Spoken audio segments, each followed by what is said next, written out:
అయితే అసలు ఈ ఒక్క భగవంతుణ్ణి ఎలా మనము పోలుస్తాము, ఎలా మనం పోల్చుతాము?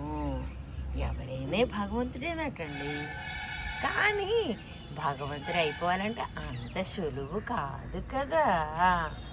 దానికి ఏంటి, 6 క్వాలిటీలు కావాలి. ఏం క్వాలిటీలు కావాలి? 6 క్వాలిటీలు. ఏంటవి? ఆ 6 లక్షణాలు ఏంటో తెలుసా?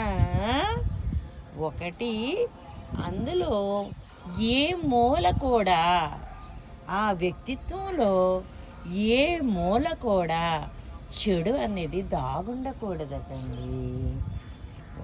సరిపోయిందా? తర్వాత ఆ ఒక్క గురువు ఎవరిక్కడ? కృష్ణుడు, అంటే పరమాత్ముడు. తర్వాత తొలి క్వాలిటీ అవుతుంది సకల సౌందర్యము. రెండో క్వాలిటీ ఏంటమ్మా? సకల సౌందర్యం. ఈ పువ్వులు ఇచ్చాడు, ఎంత అందంగా ఉన్నాయి, అదే సకల సౌందర్యం. నెక్స్ట్ సకల ఐశ్వర్యం అటండి. ఎందుకంటే సకల ఐశ్వర్యం, ఐశ్వర్యం అంటే లక్ష్మీపతి కదా, లక్ష్మీదేవికి భర్త, అంతే కదా. తర్వాత బలం. 3వ గుణం ఏటవుతుంది? బలం. 3వది ఏమవుతుంది? బలం. 4వది ఏటవుతుంది తెలుసా? వైభవం. వైభవం అంటే విష్ణు సహస్రనామాలు. ఎన్ని నామాలండి, అష్టోత్తర నామాలు. ఎంత వర్ణించినా అతీతం. వర్ణింపడం అలాగా మనం వర్ణించుతూనే ఉంటాము, కానీ అది అంతులేని వర్ణం అంటే వర్ణించడం. నాకు కొంచెం పలకడం సరిగ్గా రావట్లేదు తెలుగు. అఖల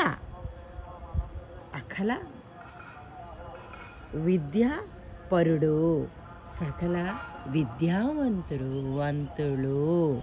ఆ భగవంతుడు సకల విద్యలతో పరిపూర్ణమై ఉండాలటండి. అయితే ఇంతటితో సరిపోయింది అనుకుంటున్నారేంటి? లేదు. ఏంటి తెలుసా? దానితో పాటు మరొకటి కూడా ఉండాలండి, సకల వైరాగ్యం. ఇది అతి ముఖ్యమైనది. ఎందుకంటే ఎంతటి వైరాగ్యముకి రాకపోతే, అలాంటి అర్జునుడు ఒక భక్తుడు, సామాన్యమైన భక్తుడు, ధర్మపదంలో ఉన్నారని, అతను అధైర్యంగా ఉన్నారని ధైర్యంగా నిలబడి రథసారథిగా ఉన్నారు. ఎలా ఉన్నారు? రథసారథిగా. ఇవ్వండి ఎవరికి? భగవంతుడికి ఉండే లక్షణాలు. తప్పులుంటే మన్నించండి.